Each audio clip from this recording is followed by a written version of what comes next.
আসসালামু আলাইকুম। ওয়ালাইকুম আসসালাম। কি অবস্থা, কেমন আছেন? আলহামদুলিল্লাহ, আল্লাহ খুব ভালো রেখেছে। তো আমরা তো মালয়েশিয়া থাকেন। অবশ্যই মালয়েশিয়ায় থাকি। তো আজকে তো আমরা মালয়েশিয়াতে ঈদ। ঈদ তো আজকে ঈদ কেমন করলেন? আলহামদুলিল্লাহ, আল্লাহ ভালোই রেখেছে, ভালোই কাটালাম।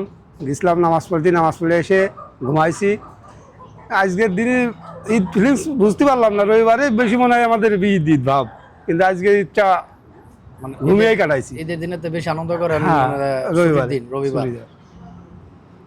তো আজকে সামাই টাইমে রান্না করছিলেন নাকি না? হ্যাঁ, সিমাই রান্না করছিলাম, গরু মাংস রান্না করছিলাম, বিরিয়ানি পাক করছি। আল্লাহর মধ্যে খুব কাটছে, খাওয়া দাওয়া ভালোই করি সবসময়ই। তো বিদেশে যে ফ্যামিলি ছাড়া ঈদ করলেন, কেমন লাগতেছে? ফ্যামিলি ছাড়া ঈদ তো শুকনোই লাগে, ভালো তো লাগে না। ফ্যামিলির সাথে ঈদ করলে সব দিক থেকে মজা পাওয়া যায়, ছেলে মেয়ে বাপ মা সবাই সাথে ঈদ করলে ভালো লাগে না? তো এখানে তো ফ্যামিলির কেউ না, নিজে একা কেউ একা ঈদ নেই। করেন, এটা তো খারাপ লাগারই কথা। খারাপ তো লাগেই, ওই জন্যই তো সারাদিন ঘুমাই কাটাইছি। তো এখন কি বেতন টেতন পাইছেন নাকি না? আলহামদুলিল্লাহ, বেতন পাইছি। বাড়িতে টাকা পয়সা দিছিলেন? হ্যাঁ, বাড়িতে টাকা পয়সা দিছি। তো বাড়ি থেকে ঈদের যা কেনাকাটা করার হ্যাঁ, কেনাকাটা করছে? সবারই কেনাকাটা করছি। বাবা তো নেই, মা আছে, মার জন্য, বোন ভাগ্নের জন্য, দুটো ছেলে আছে, ছেলের জন্য, ওয়াইফের জন্য, সবার জন্য কেনাকাটা করছি। ছুটি পাইছেন কয়দিন? শুনি 3 দিন। 3 দিন ছুটি পাইছেন। অনেক কোম্পানিতে দেখতেছি একদিনের ছুটিও দিছে অনেক জায়গায়। হ্যাঁ, অনেক জায়গায় একদিনে দিয়েছে, আমাদের 3 দিন দিয়েছে। তো এখন আমরা যে কাজ করতেছেন মালয়েশিয়াতে, কি কাজ করেন? এখন কনস্ট্রাকশনের কাজ করি। কনেকশনের কাজ তো মনে হয় অনেক কষ্ট। মানে কষ্ট তো অবশ্যই, রোদ গরম। রোদের গরমে আর যারা মালয়েশিয়া মনে করেন আসতেছে, আমরা তাদের ব্যাপারে কি মানে কি বলবেন? এখন প্রবাস জীবনই কষ্টের জীবন। তারপরে মালয়েশিয়া যে বৈধ পথে আসলে কোনো সমস্যা না, অবৈধ পথে আসলে সমস্যা। হ্যাঁ, অবৈধ পথে আসলে যেমন কাজ কামের একটু সমস্যা থাকে, কাজ কাম হ্যাঁ, না। অবৈধ পথে আসলে অনেক সমস্যা।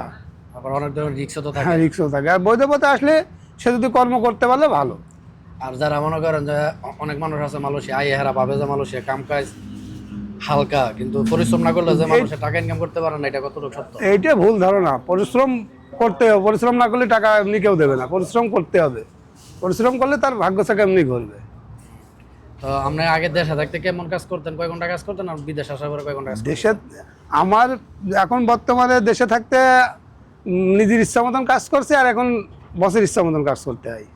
দেশে তারপরে প্রতিদিন কয় ঘন্টা ডিউটি করা লাগে? প্রতিদিন 10 ঘন্টা তো মিনিমাম ডিউটি করাই লাগে।